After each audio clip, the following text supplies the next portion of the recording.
من شرور أنفسنا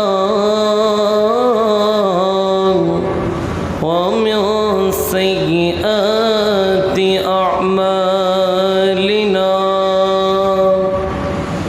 من يهده الله فلا مضل له ومن يضلله فلا هادي له وأشهد أن لا إله إلا الله وحده لا شريك له وأشهد أن سيدنا وسندنا مولانا وملجانا أعلانا وأولانا حبيبنا وحبيب ربنا طبيبنا وطبيب قلوبنا محمدا المصطفى صلى الله تعالى عليه وسلم الذي أرسله بالحق بشيرا ونذيرا وداعيا إلى الله بإذنه وسراجا منيرا সবাই পড়ি আউযু বিল্লাহি মিনাশ শাইতানির রাজীম বিসমিল্লাহির রহমানির রহিম ইন্নাল্লাহা ওয়া মালাইকাতাহু يصلون على النبي يا أيها الذين آمنوا صلوا عليه وسلموا تسليما صلى الله على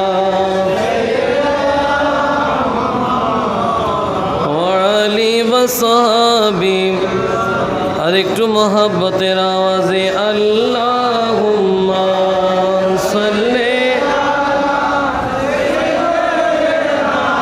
মাওলানা মুহাম্মদ ওয়ালা আলি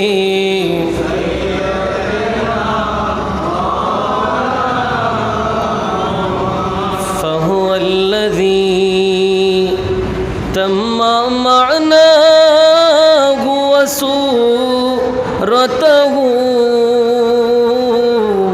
ثم اصطفاه حبيبا بارئ النسم اللهم صل مولانا محمد وعلى آله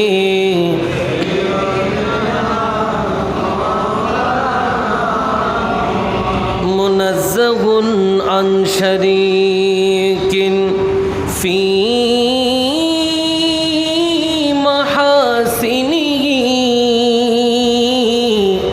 فجوهر الحسن فيه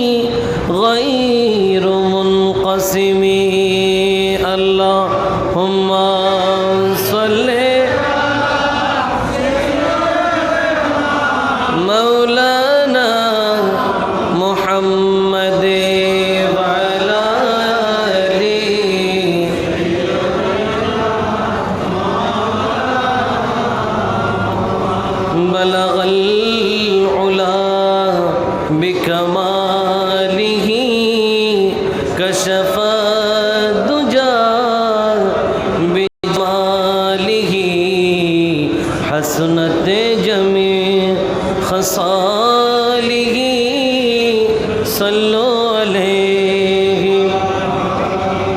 ज़मीनो ज़मान तुम्हारे लिए मकीनो मकाम तुम्हारे लिए चुनीनो चुना तुम्हारे लिए ये ताबो तवाम तुम्हारे लिए बलगल उला कशफत दुजा बिजमालिही हसनत जमियो खसालिही। बिस्मिल्लाहिर रहमानिर रहीम। वमा आताकुमुर रसूलु फखुदूह वमा नहाकुम अन्हु फंतहू वत्तकुल्लाह इन्नल्लाह शदीदुल इक़ाब। सदक़ल्लाहुल अज़ीम व सदक़ रसूलुहुन नबियुल हबीबुल करीम व नहनु अला ज़ालिका मिनश शाहिदीन वश्शाकिरीन वल्हम्दुलिल्लाहि रब्बिल आलमीन। अन अनस इब्न मालिक रज़ियल्लाहु ताला अन्हु क़ाल क़ाल रसूलुल्लाहि सल्लल्लाहु ताला अलैहि वसल्लम मन अहया सुन्नती फ़क़द अहब्बनी वमन अहब्बनी कान मई फ़िल जन्नह औ कमा क़ाल अफ़ज़लुस सलाति वस्सलाम। अल्लाहु अल्लाहु अल्लाहु अल्लाहु अल्लाहु अल्लाहु अल्लाह अल्लाहु अल्लाहु अल्लाहु अल्लाह अल्लाहु अल्लाहु अल्लाह। असुबहु बदा मिन तलअतिही वल्लैलु दजा मिन वफ़ुरतिही।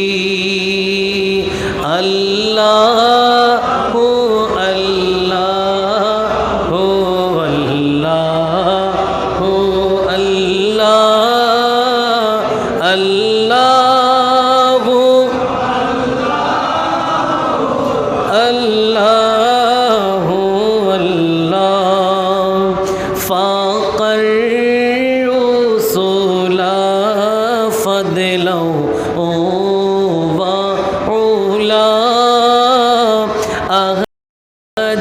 सुबुला लिदलालतिही।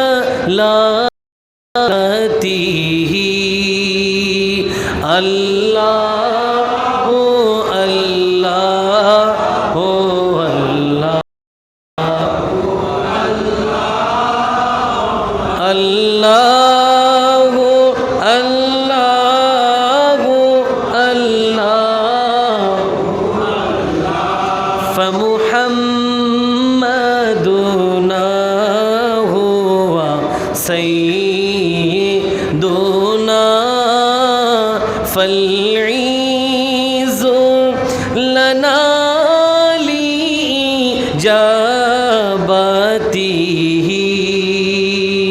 আল্লাহু আল্লাহু আল্লাহ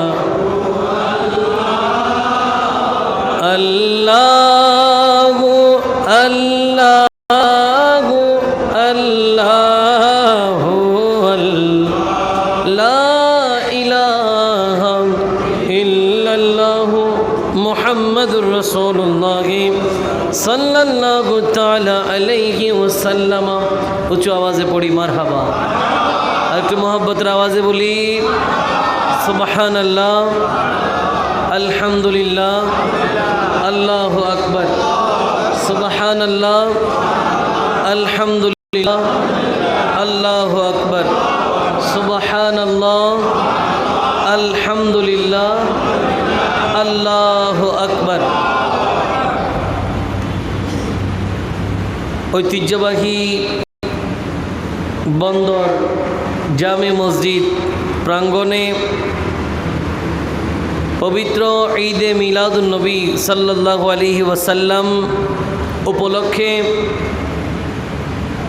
মসজিদ পরিচালনা কমিটি এবং সর্বস্তরের সহযোগিতায় আয়োজিত আজকে এই নূরানি মাহফিল,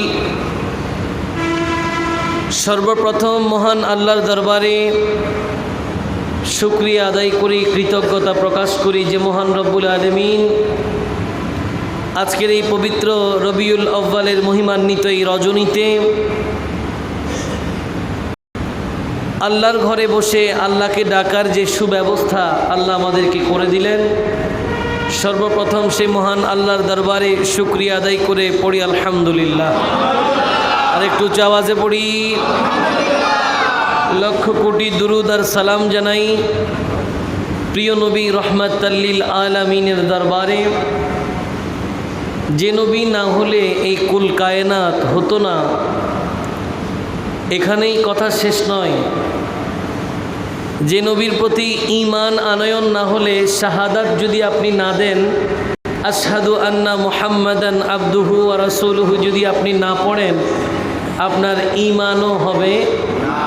সেই নবীর উম্মত বানিয়ে দিয়েছেন আল্লাহ আমাদেরকে, এটা আমাদের সৌভাগ্য। তা না হলে আল্লাহর প্রিয় নবী রসুল হজরত ঈসা রুহুল্লাহ আলাইহিস সালামও আল্লাহর দরবারে এই নবীর উম্মত হওয়ার জন্য ফরিয়াদ করেছেন।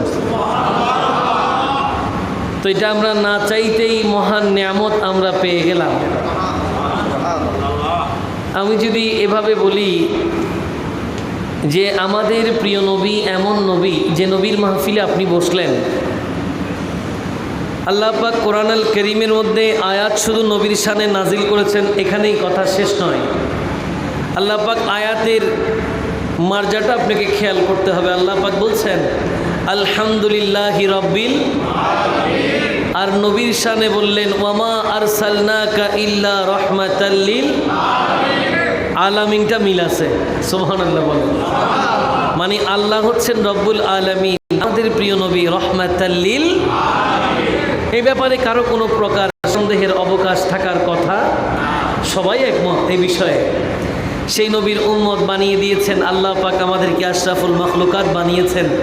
এই জন্য মহান আল্লাহর দরবারে আরেকটি বার শুকরিয়া আদায় করে পড়ি আলহামদুলিল্লাহ। আর একটু চিৎকার দিয়ে পড়ি।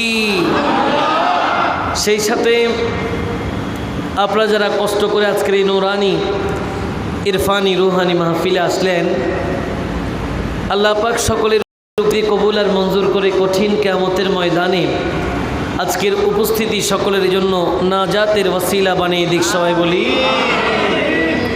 আমার পূর্বে তাকরীর করেছেন এই বন্দর জামে মসজিদের সুযোগ্য সম্মানিত মোহতারাম ইমাম সাহেব কিবলা হযরতুল আল্লামা জনাব মাওলানা মাহমুদুল হাসান সাহেব, যাদের আন্তরিকতা ভালোবাসায় আজকের এই মাহফিল সুন্দর একটি রূপ নিয়েছে। আল্লাহ পাক প্রত্যেকের পক্ষ থেকে এ খেদমত কবুল করুক। সবাই বলি আমিন। আজকের এই মাহফিলটা হচ্ছে ভালো হচ্ছে না খারাপ হচ্ছে? এই ধরনের মাহফিল দরকার আছে না? আল্লাহ পাক এই ধরনের মাহফিলগুলো করার আমাদেরকে তৌফিক দান করুক। সবাই বলি। ঈদে মিলাদুন নবীর মাস, ব্যানারও খুব সুন্দর, অ্যাপ্রোপ্রিয়েট ব্যানার। ব্যানারটা কি হয়েছে? অ্যাপ্রোপ্রিয়েট হয়েছে। এটা অনেক জায়গায় আমরা ব্যানারে ভুল দেখতে পাই। ব্যানারটা খুব সুন্দর হয়েছে যে পবিত্র ঈদে মিলাদুন্নবী সাল্লাল্লাহু আলাইহি ওয়াসাল্লাম উপলক্ষে আজিমুশান মাহফিল, একেবারে অ্যাপ্রোপ্রিয়েট কথা। ঈদে মিলাদুন্নবী মানে হচ্ছে নবীর শুভাগমনে খুশি, আনন্দিত হওয়া। সুবহানাল্লাহ। নবীর আনন্দে কি, নবীর আগমনে কি হওয়া? আনন্দিত হওয়া, পুলকিত হওয়া। খুশি হলেন, আপনার মনে একটা রহমতের বর্ষণ হলো যে আমাদের নবী এই মাসে এসেছেন।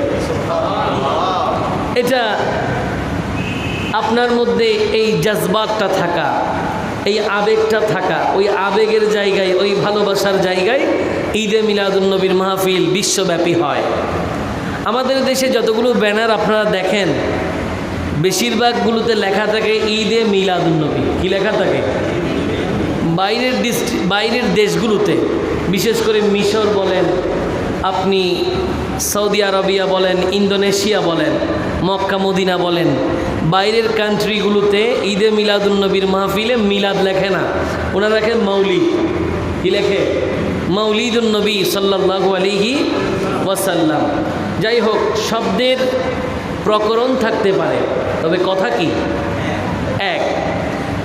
আমাদের দেশে কিছু ব্যানারে আমরা সিরাতুন্নবী দেখি, কিছু ব্যানারে আমরা সিরাতুন্নবী দেখি। না, এটা খারাপ নয়, কথাটা সুন্দর। সিরাতুন্নবী কি?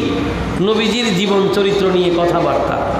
তবে যদি আকিদাটা এমন হয়, চিন্তা চেতনা যদি এমন হয় যে সিরাতুন্নবী এজন্য মানতেছি কারণ মিলাদুন্নবী মানি না, যদি বলেন যে আমি সিরাতুন্নবী এজন্য মানছি, মিলাদুন্নবী আমি মানি না এজন্য, তাহলেই সমস্যা। তাহলে কোথায়? এই জায়গায় আপনার সমস্যা হয়ে যাচ্ছে। আপনি নবীর সিরাতুন্নবী অস্বীকার করতে পারবেন না, কিন্তু মিলাদুন্নবী অস্বীকার করতে, কি বলেন ঠিক কিনা? সিরাতুন্নবী পালন করছেন, এই ব্যাপারে কোনো দ্বিমত নাই। অসংখ্য সিরাতুন্নবীর মাহফিল হচ্ছে, আমরা দেখতেছি, করছে, ঠিক আছে। কিন্তু আকীদা যদি এটা হয় যে মিলাদুন্নবী জায়েজ নাই বলে আমি সিরাতুন্নবী করতেছি, তাহলে কথা আছে, তাহলে কি আছে, তাহলে কথা বলতে হবে। আর যদি বলেন যে না, আমার এমনি মন চাচ্ছে সিরাতুন্নবী করতে, তাহলে এটা ভিন্ন বিষয়, ওই জায়গায় কোনো কথা নেই। তবে আমি আপনাদেরকে আশ্বস্ত করি, ঈদে মিলাদুন্নবী করলে সিরাতুন্নবী হয়ে যায়। উচ্চ আওয়াজে বলেন সুবহানাল্লাহ। এটা আমার আলোচনা মাইকে অনেক আলেমরাও শুনতে পারেন, আমাদের সাথে, আমাদের মসজিদের সম্মানিত ইমাম সাহেবও আছেন, উনিও আমার সাথে এই বিষয়ে একমত হবেন যে মিলাদুন্নবী, নবীর আগমন, শুভ আগমনকে কেন্দ্র করে যেই মাহফিলগুলো হয়, ওখানে শুধুমাত্র কি জন্মের ইতিহাস বলে? হুজুর এতক্ষণ পর্যন্ত যেই ঘটনাগুলো বলছে, আমি ওখান থেকে হেঁটে হেঁটে আসছিলাম, আমি শুনছি উনি নবীজির আগমনের কাহিনীগুলো বর্ণনা দিচ্ছেন, ঠিক আছে। আপনাদের এখানে অনেকেই আছেন যারা আমার গতকালকের মাহফিলে ছিলেন না? গতকালকে আমার মাহফিলের বিষয়বস্তু ছিল নবীজিকে ভালোবাসা, এবং পরিশেষে আমার ফিনিশিংটা ছিল কি, যে নবীজিকে আমি ভালোবাসবো, এটার মানে কি? নবীকে ভালো তো আমি অবশ্যই বাসবো, এজন্যই বাসবো যেন নবীর সুন্নত আমার ভালো লাগে। আওয়াজে বলেন সুবহানাল্লাহ। নবীকে যদি আপনার ভালো না লাগে, নবীর প্রতি যদি নিষ্কুলুস, নিখাত, নিঃস্বার্থ ভালোবাসা না হয়, তাহলে সুন্নত কোনোদিন আপনার ভালো লাগবে। তাহলে ওখানে আমি জন্মর আগমনের কোনো কথা বলি, ব্যানার হচ্ছে আমার ঈদে মিলাদুন্নবীর, কিন্তু কথা হচ্ছে সিরাতুন্নবী। উচ্চ আওয়াজে বলেন সুবহানাল্লাহ। এই জন্য আলাদা করে সিরাতুন্নবীর ব্যানার করার দরকার নাই, মিলাদুন্নবী করলেই সিরাতুন্নবী হয়ে যায়। তবে এই বিষয়টা বড় সতর্কের সাথে, সিরাতুন্নবী করলে কিন্তু মিলাদুন্নবী হয় না, সিরাতুন্নবী করলে মিলাদুন্নবী হয় না। কারণ সিরাতুন্নবীতে শুধু আপনার জীবন চরিত্র, শুভাগমনের বিশাল একটা স্টেজ বাদ পড়ে যাচ্ছে। কিন্তু ঈদে মিলাদুন্নবীর আলোচনা যখন করবে, নবীর হোল অফ স্টোরি, পুরা লাইফ অফ প্রফেট চলে আসবে, এক জায়গায় চলে আসছে, ওটার ব্যানারেই মাহফিল হয়ে যাচ্ছে। উচ্চ আওয়াজে বলেন সুবহানাল্লাহ। এবং এটা শুধুমাত্র আমাদের আকীদা নয়, এটা আকীদা হচ্ছে সিহাসিত্তার ইমামদেরও আকীদা। নবীর মিলাদকে নিয়ে আমরা যেটা সিরাত প্রোগ্রাম করতে চাই, বা এই ধরনের আমরা যে বক্তব্যটা দিই, এই ধরনের আপনি কোরআন আল কারীমের মধ্যে আয়াত দেখাতে পারবেন না, কিন্তু মিলাদের অসংখ্য আয়াত আছে। মিলাদের কি আছে? অসংখ্য আয়াত। হ্যাঁ, শব্দের তারতম্য থাকতে পারে, এই জন্য আপনার কাছে শব্দ জ্ঞান লাগবে। কোরআনটা আপনি যখন খুলবেন আপনার কাছে শব্দ বিশ্লেষণের যে যোগ্যতা ওটা আপনার থাকতে হবে, তারকিবের যোগ্যতা থাকতে হবে, তাহকিকের যোগ্যতা থাকতে হবে। ইলমুত তাফসীর বোঝার জন্য 16টা জ্ঞান একেবারে অপরিহার্য। তাফসীরের জ্ঞান বোঝার জন্য 16টা জ্ঞান আপনাকে লাগবেই লাগবে। আপনি হাদিস পড়বেন, হাদিসের অর্থ আপনাকে বোঝার জন্য হাদিসের নীতিমালা, উসুলে হাদিস আপনাকে পড়তেই হবে এবং নীতিমালা সম্পর্কে আপনাকে জানতে হবে। ফিকা আপনি পড়বেন, আপনাকে ফিকা পড়ার আগে উসুলে ফিকা, আইন প্রণেতার যেই নীতিমালা, ওগুলো সম্পর্কে আপনার জ্ঞান লাগবে। তা না হলে অর্থ করতে ভুল হবে।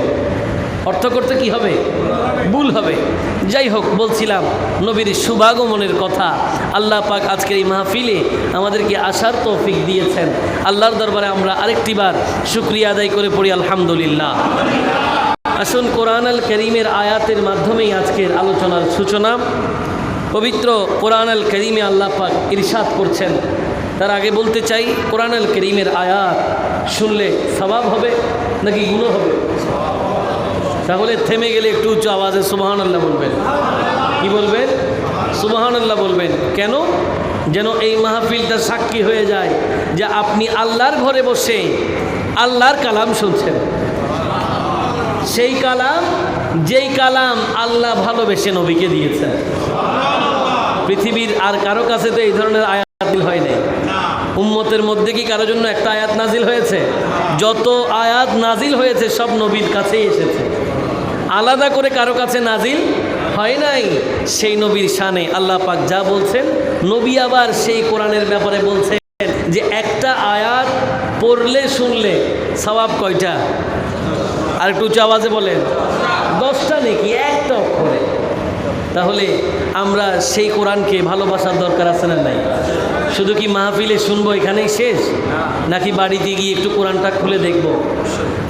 আজকের এই ঈদে মিলাদুন্নবীর মাহফিলে বন্দর জামে মসজিদ সাক্ষী হয়ে যায় যে আমাদের বাসায় যে কোরআনগুলো আছে আমরা একটু খুলে দেখার জন্য শপথ করি। কারণ আমাদের বাসার কোরআনগুলোতে একটু ধুলা হয়ে গেছে। কি হয়ে গেছে? ধুল পড়ে গেছে। কেন? অনেক দিন কোরআনের গলিতে আপনার হাঁটা হয় না, কোরআনের পথে আপনার হাঁটা হয় না। এই জন্য বাড়িতে গিয়ে একটু কোরআনটা খুলে দেখবেন, ময়লাগুলো থাকলে একটু ফু দিয়ে মুছে দেবেন, ভালোবেসে একটু বুকে নেবেন। তাও যদি ভালো লাগে একটু কোরআনটা খুলে দেখবেন, কতই না চমৎকার। আল্লাহ পাক বলছেন, বান্দারে তুমি পড়ো আলহামদুলিল্লাহি রাব্বিল আর রহমানির রহিম মালিক ইয়াউমিদ্দিন ইয়্যাকা না'বুদু ওয়া ইয়্যাকা নাস্তাঈন ইহদিনাস সিরাতাল মুস্তাকিম সিরাতাল্লাযীনা আন'আমতা আলাইহিম গায়রিল মাগদুবি আলাইহিম ওয়ালাদ-দাল্লিন। উচ্চ আওয়াজে বলেন। পড়ার দরকার আছে না নাই? আল্লাহ পাক সুন্দর মেসেজ দিচ্ছেন কোরআনের মধ্যে, বান্দারে তুমি পড়ো, সকল প্রশংসা আল্লাহর জন্য, যিনি এই জাহানের মালিক, যিনি এই জাহানের প্রতিপালক। সব প্রশংসা তার জন্য। তুমি পড়ো, তুমি আরও পড়ো যে তিনি দয়াময়, তিনি দয়ালু, তিনি বিচার দিনের মালিক। আপনি আমি তারই ইবাদত করি, তারই কাছে আমরা সাহায্য চাই। এখানেই কথা শেষ নয়, আল্লাহর দরবারে ফরিয়াদ করি, ইহদিনাস সিরাতাল মুস্তাকিম। আল্লাহ আমাদেরকে সহজ সরল সঠিক পথে পরিচালিত করুন, যে পথে আপনার নেয়ামত প্রাপ্ত বান্দারা ছিল, এবং সে পথ থেকে আমাদেরকে হেফাজত করুন যে পথে তোমার চির অভিশাপ, চির পরিতাপ, পথভ্রষ্টকারী যারা ছিল তাদের পথ থেকে আমাদেরকে হেফাজত করুন। কোরআনের মেসেজ দেখেন, শুরুতে মেসেজ, যে স্টার্টিং পয়েন্টটা হয়েছে কোরআনের। আপনি যদি শুধুমাত্র সূরা ফাতিহা নিয়ে গবেষণা করেন আপনার এই জীবনটা দামি হয়ে যাবে। শুধু সূরা ফাতিহা নিয়ে গবেষণা করলেই জীবনটা কি হয়ে যাবে? সুন্দর হয়ে যাবে। আসুন সেই কোরআনের কিংদাংশ তিলাওয়াত করছিলাম, থেমে গেলে কি পড়বেন? বিসমিল্লাহির রহমানির রহিম ওয়া মা আতাকুমুর রাসূলু ফাখুযুহু ওয়া মা নাহাকুম আনহু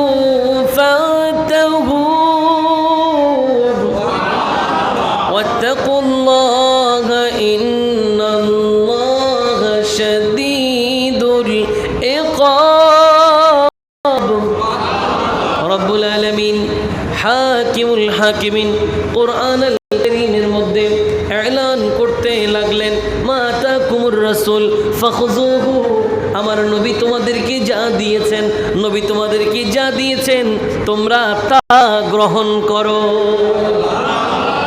নবীজি যা তোমাদেরকে দিয়েছেন তোমরা তা গ্রহণ করো। ওয়ামা নাহাকুম আনহু ফাতাহু, এবং নবী যা নিষেধ করেছেন তা কখনো করো। তাহলে দিয়েছেন কে? নবী। কি দিলেন? যাই দিলেন তা গ্রহণ করো। নবী যা নিষেধ করেছেন তা থেকে দূরে থাকো। আল্লাহকে ভয় করো, নিশ্চয়ই আল্লাহর শাস্তি কঠিন। এখন আলোচ্য বিষয় হচ্ছে আমরা বান্দা কার? আর একটু উচ্চ আওয়াজে আরো চিৎকার দিয়ে বলি, আমরা বান্দা হচ্ছি আল্লাহর, কিন্তু বিধিবিধান দিচ্ছেন নবী। বান্দা হচ্ছি কার? বিধিবিধান দিচ্ছেন সাহিবুশ শরীয়ত হচ্ছেন নবী।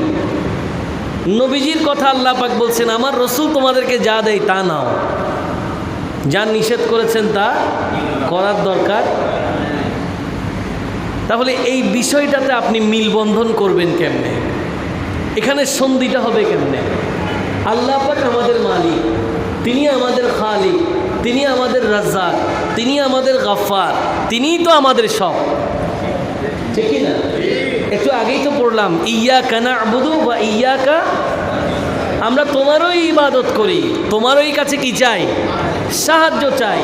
তাহলে তোমার কথাই তো আমরা শুনবো। তুমি আবার বলতে লাগলে, মা আতাকুমুর রাসূল ফাখুযুহু ওয়া মা নাহাকুম আনহু ফাতাহু, আমার রসুল তোমাদেরকে যা দেয় তা নাও, যা ছাড়তে বলে তা ছেড়ে দাও।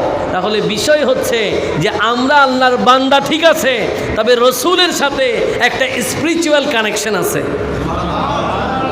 এখানে একটা বিষয় আছে, কোথাও একটা বিষয় হয়ে গেছে। আমরা আমাদের কালেমার দিকে যদি একটু খেয়াল করি, কালেমায়ে তাইয়্যিবা আমরা পড়ে থাকি, একটু সবাই কি পারি? আমরা একটু চেষ্টা করি।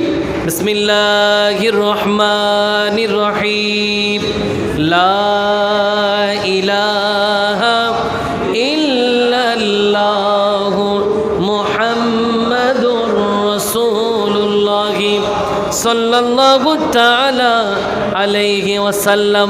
উচ্চ আওয়াজে বলেন সুবহান। এই কালেমার নাম কি? কালেমায়ে তাইয়্যিবা। আরেকটা কালেমা আছে না, কালেমায়ে শাহাদা, ওটা কি আমরা পারি? একটু পড়ি তাহলে। বিসমিল্লাহির রহমানির রহিম, আশহাদু আল্লা ইলাহা ইল্লাল্লাহু ওয়াহদাহু লা শারীকা লাহু ওয়া আশহাদু আন্না মুহাম্মাদান আবদুহু ওয়া রাসূলুহু। উচ্চ আওয়াজে পড়েন সুবহান। এই কালেমার নাম কালেমায়ে শাহাদাত।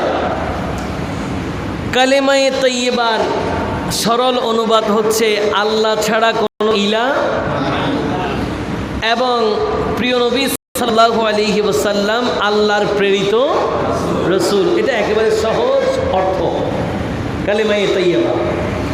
এবার আসেন কালেমায়ে শাহাদাতের অর্থ কী?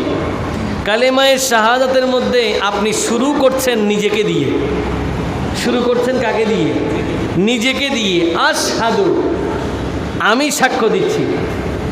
হুজুররা বুঝবে এটা ওয়াহেদে মুতাকাল্লিমের সিগা, এটা ব্যাকরণের একটা চ্যাপ্টার, নিজের দিকে সম্বোধন করা। আশহাদু, আমি সাক্ষ্য দিচ্ছি। কি সাক্ষ্য দিচ্ছি? আল্লাহ ইলাহা ইল্লাল্লাহ ওয়াহদাহু লা শারীকা লা, আমি সাক্ষ্য দিচ্ছি আল্লাহ ছাড়া আর কোনো ইলাহ নাই, এবং তিনি এক, অদ্বিতীয়, তার কোনো সমকক্ষ নাই। পরের লাইনে আপনি বলছেন, আবার বললেন ওয়া আশহাদু, এবং আরো সাক্ষ্য দিচ্ছি, আমি আরো সাক্ষ্য দিচ্ছি আন্না মুহাম্মাদান আবদুহু ওয়া রাসূলুহু, তিনি আল্লাহ আপনার প্রেরিত রসুল, প্রিয় বান্দা। উচ্চ আওয়াজে বলেন সুবহান। এটা হচ্ছে কালিমাই শাহাদাতের সহজ অর্থ, ঠিক কিনা? এখন আমি আপনাকে যদি একটু জিজ্ঞাসা করি, আপনারা আমাকে একটু সহযোগিতা করবেন। এই যে আমরা সাক্ষীটা দিলাম, সাক্ষ্য দেওয়া সম্পর্কে তো ধারণা আছে। আপনি যখন কোনো একটা ব্যবসা বাণিজ্যের মধ্যে লিপ্ত হন, ব্যস্ত হন, তখন দুইজন যদি অংশীদার থাকে, তখন একটা ডিট হয়, একটা স্ট্যাম্পে সিগনেচার হয়, এবং ওখানে নির্দিষ্ট সাক্ষীর প্রয়োজন আছে না নাই? আছে না? একজন সাক্ষী বা দুইজন সাক্ষী, দোনো পক্ষের দুইজন সাক্ষী লাগে তো লাগে। সাক্ষী কি উপস্থিত থেকে স্বাক্ষরে সিগনেচার করবেন, নাকি না দেখেই সিগনেচার ছাড়াই সাক্ষী? একটু বলেন না। ওনাকে জায়গায় উপস্থিত থাকতে হবে না? উনি যদি না থাকে তাহলে সাক্ষ্যটা কি হবে? সাক্ষ্য মানে কি? সাক্ষ্য মানে আমি দেখছি ব্যাপারটা, আমি অবলোকন করছি, এ বিষয়টা আমি জানি, আমার অবগতে আছে, আমার স্মৃতিতে আছে, এই ব্যাপারে আমি চাক্ষুষ প্রমাণ। সুবহানাল্লাহ। এটার নাম হচ্ছে সাক্ষী। এটার নাম কি? কেউ যদি না দেখে সাক্ষী দেয়, ওই সাক্ষীটা কি সত্য সাক্ষী না মিথ্যা সাক্ষী? কোর্ট বিল্ডিংয়ের মধ্যে আপনারা মাঝে মাঝে তো যান নাকি? আদালত প্রাঙ্গণে যাওয়া হয় কি না? ওখানে সাক্ষীদের আনাগোনা আছে না? না, বিভিন্ন বিষয়ে সাক্ষরা সাক্ষী দেওয়ার জন্য আছে কি না? আচ্ছা, ওখানে যদি সাক্ষ্য যিনি দিচ্ছেন তার সাক্ষী যদি মিথ্যা প্রমাণিত হয়, সাক্ষী যদি মিথ্যা প্রমাণিত হয়, তাকে কি কোর্ট ছেড়ে দিবে? বলেন। মিথ্যা সাক্ষী যদি প্রমাণিত হয় সে ছিল না, মিথ্যা সাক্ষী দিয়েছে, কোর্ট কি তাকে ছেড়ে দিবে? ওকে কি আদর করবে না শাস্তি দিবে? ছেড়ে দেওয়ার তো কোনো সুযোগ নেই না। তাহলে মিথ্যা সাক্ষী দেওয়ার কোনো সুযোগ? আচ্ছা, তাহলে আপনি কালেমায়ে শাহাদাতের মধ্যে বললেন আশহাদু, আমি সাক্ষ্য দিচ্ছি আল্লাহ ছাড়া কোনো ইলাহ নাই, তিনি এক, তিনি অদ্বিতীয়, তার কোনো সমকক্ষ। এই সাক্ষ্যটা দিলেন কে? আপনারা নিজে নিজে সাক্ষী দিলেন। আমি আপনাকে এমন জায়গায় কথা বলতেছি যেখানে কারো কোনো বিরোধিতা নাই, এইসব লাইনে কারো কোনো বিরোধিতা নাই, এগুলো সবাই একমত। কালেমায়ে শাহাদাত কেউ নতুন ডিজাইনে কেউ বের করলে এখন আর কেউ বিশ্বাস করবে না, কারণ এটা প্রসিদ্ধ, কোরআন হাদিস দ্বারা প্রমাণিত। উচ্চ আওয়াজে বলেন সুবহানাল্লাহ। আমি বলছিলাম, আমি আপনি যেই সাক্ষী দিলাম আল্লাহকে কেন্দ্র করে, এই ক্ষেত্রে আমরা কি আল্লাহকে দেখছি? একটু সবাই বলবেন তো। দেখছেন? দেখেন নাই, কিন্তু আপনি কি বলতেছেন? আপনি সাক্ষ্য দিচ্ছেন। তা আমার একটু ছোট্ট একটা প্রশ্ন আছে। আপনি যদি নাই দেখে যদি বলেন যে আল্লাহ এক, অদ্বিতীয়, আল্লাহর কোনো শরীক নাই, তাহলে আমার প্রশ্ন, এই সাক্ষ্যটা কি সত্য হলো না মিথ্যা হলো? সত্য হলো। তাহলে আমার আবার প্রশ্ন হয়ে যায়, দেখেন নাই, এটা সত্য হয় কেমনে?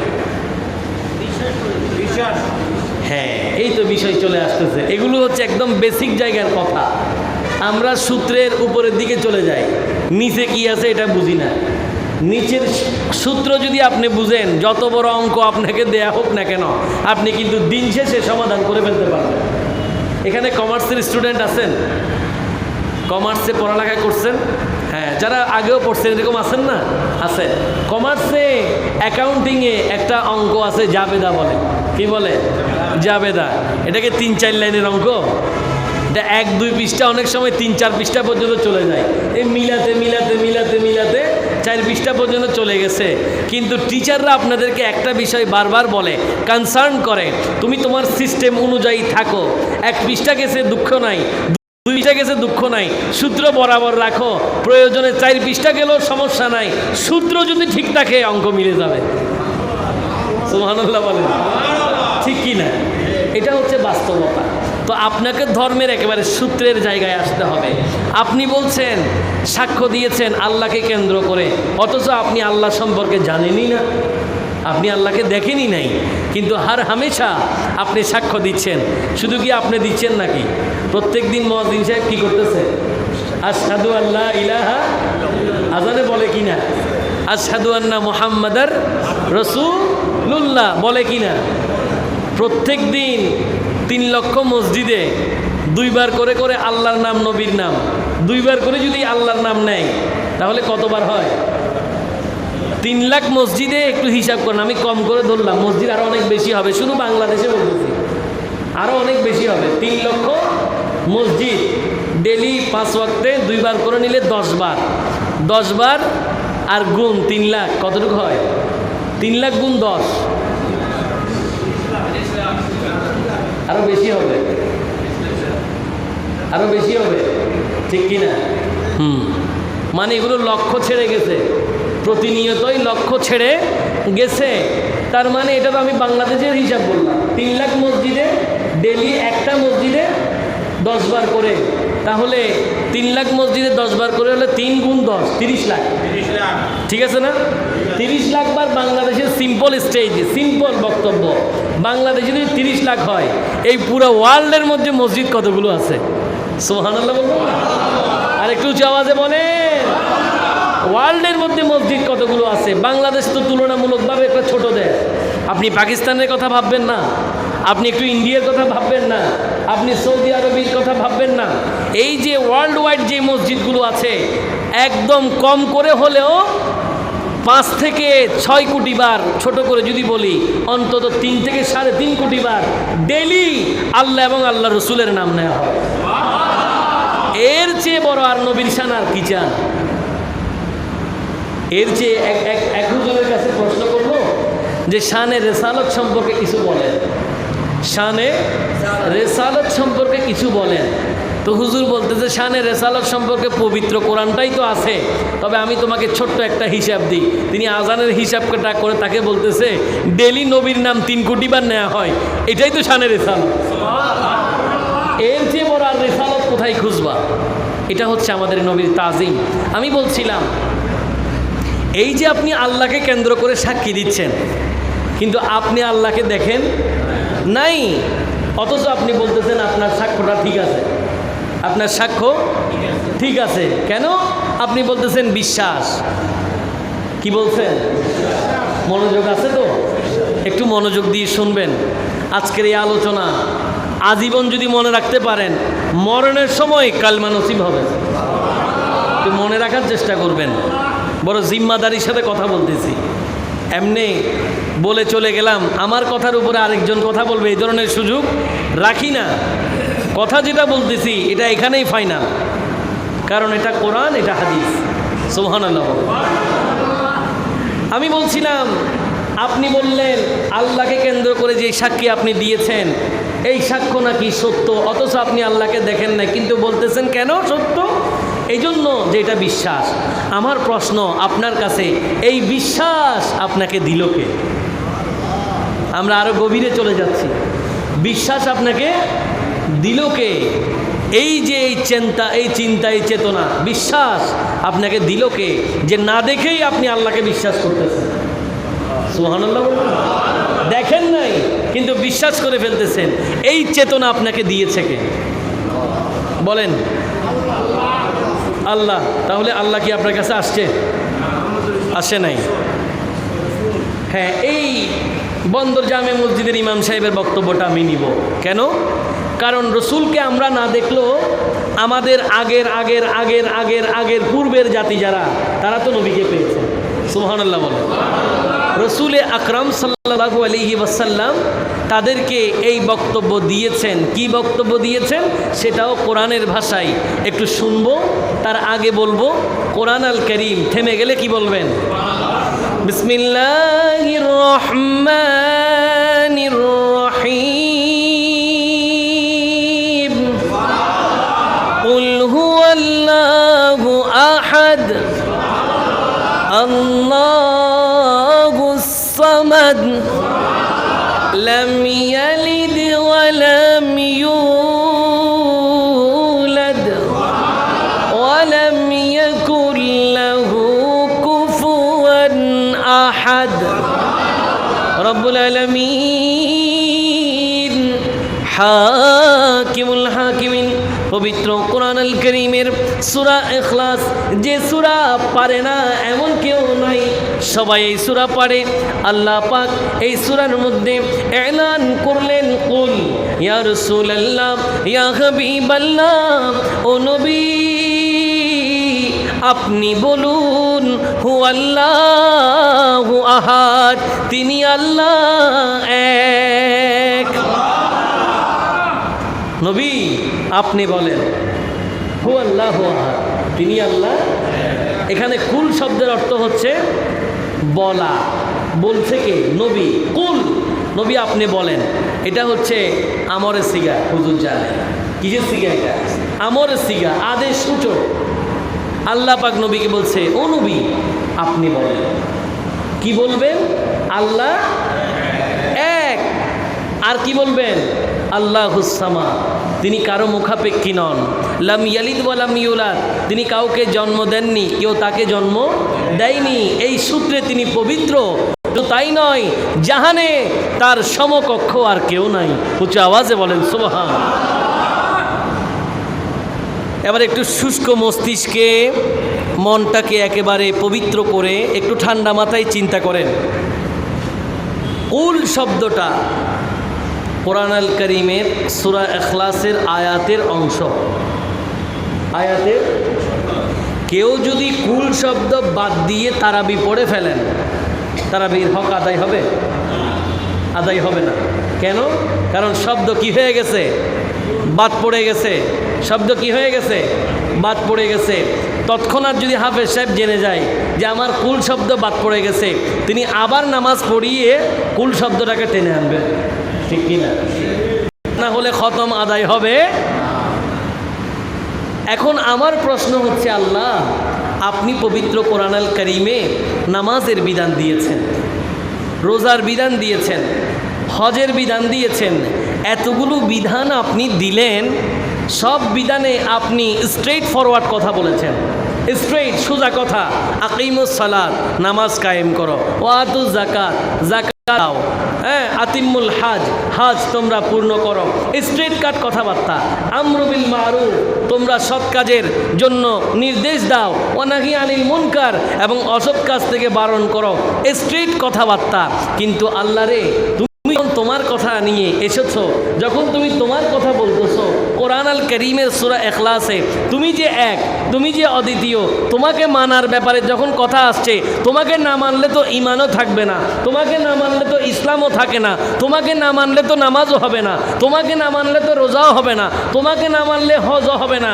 তুমিই তো সর্বে সর্বা, আমরা তো তোমারই ইবাদত করি। তুমি তো রহমান, তুমি তো রহিম, তুমি তো মালিক ইয়াউমিদ্দিন, তুমি তো আউয়াল, তুমি তো আখের, তুমি তো আমাদের মালিক, তুমি তো আমাদের খালিক, তুমি রাজ্জাক, তুমি গফফার, সবই তো তুমি। কিন্তু আল্লাহ রে, তুমি যখন তোমার কথা বলতেছো, তোমার নবীর জবান দিয়ে কেন বললে? রাসূল আপনি বলেন, আপনি বলেন কুল, নবী আপনি বলেন কেন?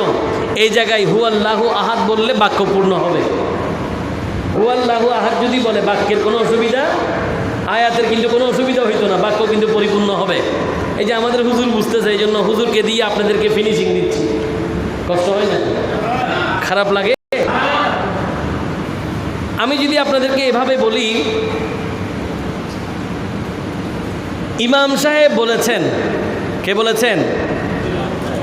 ইমাম সাহেব বলেছেন নামাজ দিনের অংশ।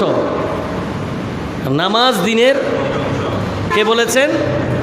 ইমাম সাহেব বলেছেন নামাজ দিনের অংশ। আর আমি যদি বলি নামাজ দিনের অংশ, এতটুকু যদি বলি, বাক্য কি ভুল হবে? বাক্য পূর্ণ হয়েছে কিনা? বাক্য কি অসম্পূর্ণ আছে? বাক্য অসম্পূর্ণ হয় নাই। কারণ ওই বাক্য অসম্পূর্ণ থাকে যেই বাক্যে বক্তার বক্তব্য বোঝা যায় না। আমি যদি বক্তার বক্তব্য বুঝে ফেলি, ওটা সম্পূর্ণ বাক্য। আমি ভাত খাবো, আমি কি চাইলাম যে আপনার কাছে? আর আমি যদি আপনাকে বলি আমি খাবো, তো কি খাবেন আপনিও তো বুঝলেন না। আমি খাবো বললে আপনি বুঝবেন না, কিন্তু আমি যদি বলি আমি ভাত খাবো, স্পেসিফিক, আপনি বাক্য বুঝে গেছেন, ঠিক কিনা? একইভাবে ইমাম সাহেব বলেছেন নামাজ দিনের অংশ, কথা ঠিক আছে, বাক্য পরিপূর্ণ, কিন্তু আমি যদি ইমাম সাহেবকে বাদও দিয়ে ফেলি, যদি বলি নামাজ দিনের অংশ, তাও কিন্তু বাক্যপূর্ণ, ঠিক কিনা? তাহলে পবিত্র কোরআন আল কারীমে বোঝাতে চাচ্ছিলাম কুল শব্দটা বাদ দিলেও আয়াত পূর্ণ হতো, অর্থের কোনো অসুবিধা হতো না। কিন্তু আল্লাহ পাক বলছেন নবীরে আপনার জবানে বলুন। এই ঘটনা, এই বিষয় আল্লাহর একত্ববাদ আপনি বলবেন কেন? কিয়ামত পর্যন্ত কেউ যদি আল্লাহর কথা বলে সে যেন নবীর কথাও বলে। আচ্ছা, এতটুক পর্যন্ত কারো কোনো দ্বিমত আছে? কোনো প্রকারের দ্বিমত আছে? কোরআন আল কারীমের বাইরে এখনো যাওয়া হয় নাই। তবে আমি আপনাদেরকে একটু বুখারী মুসলিমের দিকে একটা হাদিসের দিকে নিয়ে যাব, এটা আমার চিন্তায় আছে যদি আপনারা আমার সাথে থাকেন। একটা হাদিসের দিকে নিয়ে যাব যেটা ইমাম বুখারীতে এনেছে, ইমাম মুসলিমে এনেছে, যেই হাদিসের কিতাবগুলো সম্পর্কে কোনো মুহাদ্দিসেরও বক্তব্য নাই, এগুলো সহিহ। উঁচু আওয়াজে বলেন সুবহানাল্লাহ। আমি বলছিলাম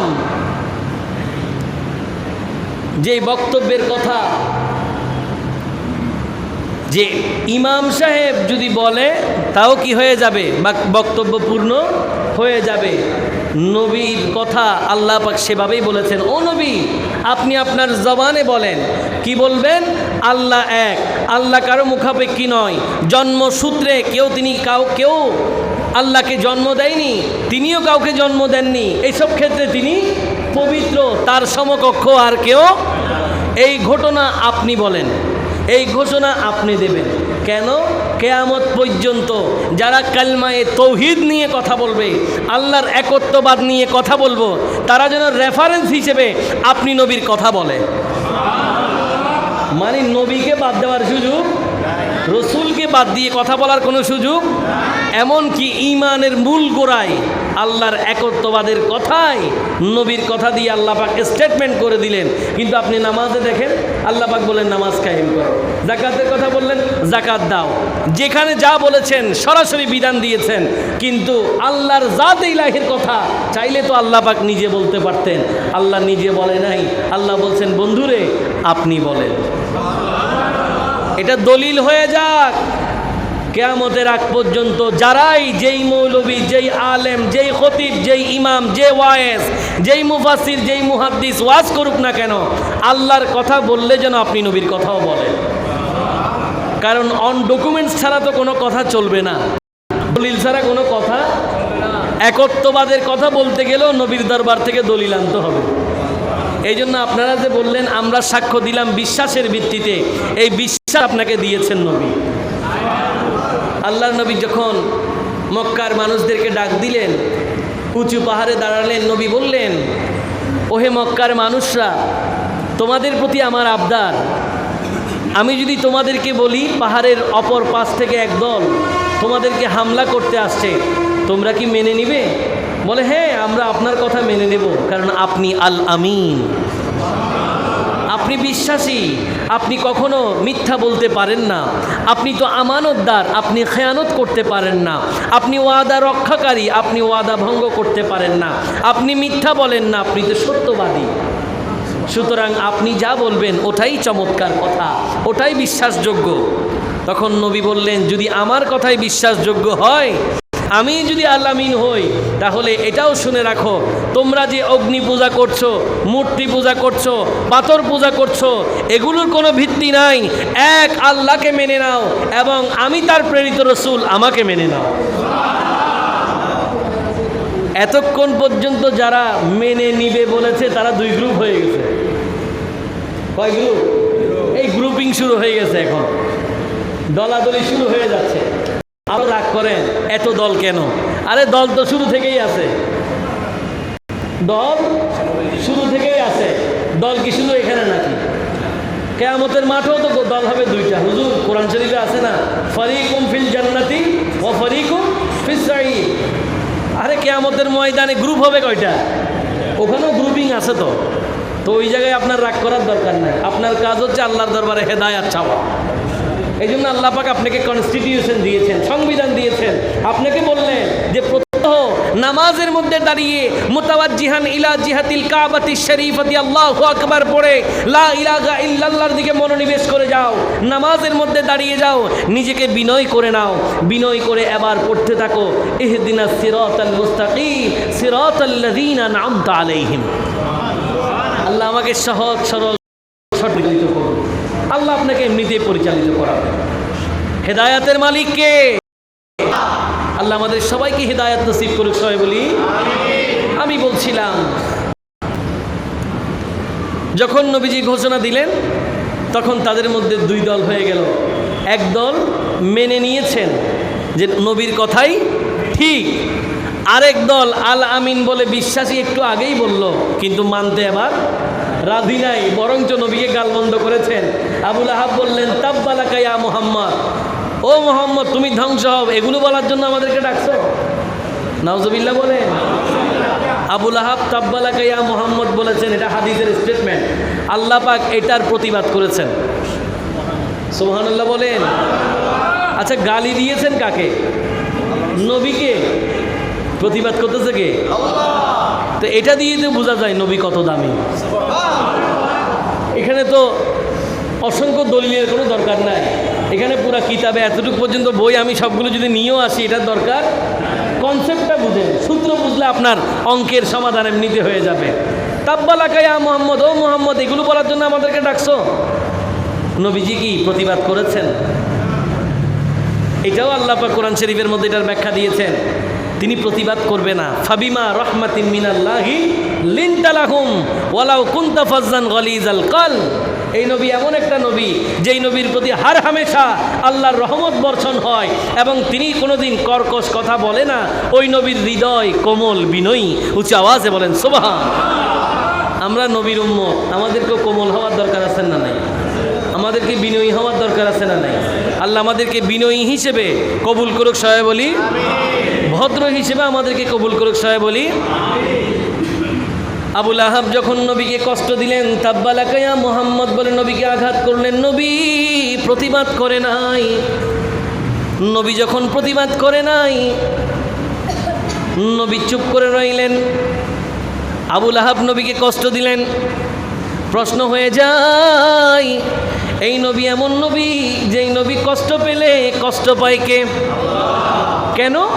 কারণ হচ্ছে তিনি তো আল্লাহরই হাবিব, আল্লাহর বন্ধু। তো আল্লাহর কষ্ট লাগবে না?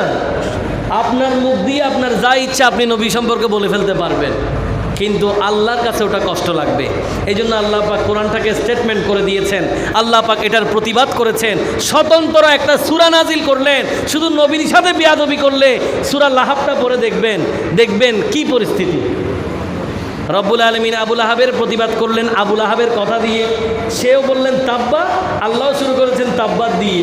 বিসমিল্লাহির রহমানির রহিম তাব্বাত ইয়াদা আবি লাহাব ওয়া তাব। রব্বুল আলামিন বলেন আবুল আহাবের দুই হাত ধ্বংস হোক। আবুল আহাবের দুই হাত কি হোক? মানে আবুল আহাব ধ্বংস হয়ে যায়। আবুল আহাব কি হয়ে যায়? ধ্বংস হয়ে যায়। কিন্তু প্রশ্ন হয়, আল্লাহ রে, নবীকে গালমন্দ করেছে, আপনি কেন প্রতিবাদ করছেন? নবীকে গালমন্দ করেছে, আপনার প্রতিবাদের দরকার কি? তখন রব্বুল আলামিন হয়তো এই বিষয়টাই বলবেন, আমি কেন প্রতিবাদ করব না, উনি তো আমার হাবিবুল্লাহ। তৌহিদের একত্ববাদের ঘোষণা তো তিনিই দিয়েছেন।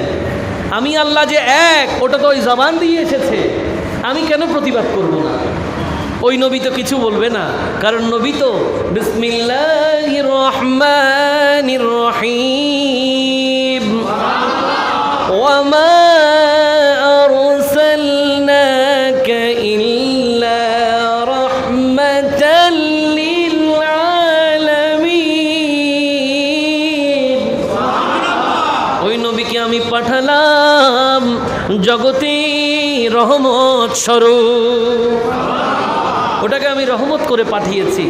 উনি কোনোদিন কাউকে গজব দেবে না, ওটার কাজ হচ্ছে রহমত দেওয়া। এজন্য কেউ নবীকে গালি দিলে নবী হাসি মুখে বরণ করেছে। নবীকে কেউ আঘাত করেছেন, নবী চুপ করেছিলেন। নবীজির প্রিয় চাচা হযরত আমির হামজা রাদিয়াল্লাহু তাআলা আনহু, তিনি তখনও ঈমান আনে নাই। একদিন আল্লাহর নবী রাহমাতুল লিল আলামিন ঈমানের দাওয়াত দিচ্ছেন, সবাইকে আল্লাহর একত্ববাদ, নবীর রিসালাতের দাওয়াত দিচ্ছেন। তো দাওয়াত যখন দিতে গেলেন, দাওয়াত দিতে দিতে এক পর্যায়ে ওই জায়গায় আবু জেহেল চলে আসছে। কে আসছে? আবু জেহেল। আবু জেহেল যখন চলে আসছে, আবু জেহেল নবীজিকে এবার বকাবকি শুরু করলো, গালমন্দ শুরু করলো। পর্দার আড়াল থেকে এক রমণী এগুলো দেখতেছে, এক মেয়ে এগুলো দেখতেছে যে আল্লাহর নবী দ্বীনের দাওয়াত দিচ্ছেন, আবু জেহেল নবীজিকে গালমন্দ করছে, বকাবকি করছে, শুধু শুধু নবীকে কষ্ট দিচ্ছে, কিন্তু আল্লাহর নবী চুপ করে আছেন। কি করে আছেন? আচ্ছা, চাইলে নবীজি আবু জেহেলকে দুই ভাগ করে ফেলতে পারতো না? দুই টুকরা করে ফেলতে পারতো না? একটু ইশারা করলে আবু জেহেল কি থাকতো নি? থাকতো না। কেন? এটা তো কোরআন হাদিস থেকেই প্রমাণ। আল্লাহর নবী জমিনে ছিলেন, জমিন থেকে ইশারা করলেন চাঁদকে, চাঁদ দুই টুকরা হয়ে নবীর প্রেমে কোরবান হয়ে গেছে। 1400 বছর পরে এসে বিজ্ঞানী নেইল আর্মস্ট্রং যখন চাঁদের দেশে গেলেন, সে দেখলেন যে মুসলমানদের নবী চাঁদের ইশারা দিয়ে যেই চাঁদকে ফাটল ধরিয়েছেন, ওই ফাটল আজ পর্যন্ত রয়ে গেছে। তো চাইলে আবু জেহেলকে অনেক কিছুই করতে পারতেন, কিন্তু কিছু করে নাই। আল্লাহর নবী যখন হেঁটে যেতেন, মেঘে নবীকে ছায়া দিত। কিসে ছায়া দিত? মেঘে। মেঘে নবীর সাথে একটা মেঘ চলতো। এই জন্য হুজুরের কথা যেগুলো ওয়াজ করছে একটু আগে, ওই জামানার কথা বলতেছি। ওনার দুধো ভাইয়েরা অবাক হয়ে যেত, কি ব্যাপার, ওনার মাথার উপর এটা কি চলতেছে? একটা মেঘ নবীকে ছায়া দিচ্ছে। তিনি তখন নবুয়ত প্রকাশ করে নাই, তবে তখনও তিনি নবী ছিলেন। সুবহানাল্লাহ। আল্লাহর নবীকে জিজ্ঞাসা করা হলো, ইয়া রাসূলুল্লাহ, আপনি কখন থেকে নবী? আপনি কখন থেকে নবী? নবী বললেন, কুনতু নবিয়্যান ওয়া আদামু বাইনাল মাই ওয়াত তিন। আদম আলাইহিস সালামের মাঝে এখনো আদম আলাইহিস সালাম সৃষ্টি হয় নাই, আমি তখন থেকে নবী। আমি তখন থেকে নবী। একবার জিবরাইল আলাইহিস সালাম, আল্লাহর নবীর সাথে কথোপকথন, কথা হচ্ছে জিবরাইল আলাইহিস সালামের সাথে। তো নবীজি জিজ্ঞেস করলেন, ও জিবরিল, তোমার বয়স কত? তোমার বয়স কত? তো জিবরাইল আলাইহিস সালাম বলছেন, আমার আসলে ওই ধরনের বয়স তো আমার স্মরণে নাই। আমার বয়স কত আমার ওইটা স্মরণে নাই। পরে তবে আমি আল্লাহর আরশের পাশে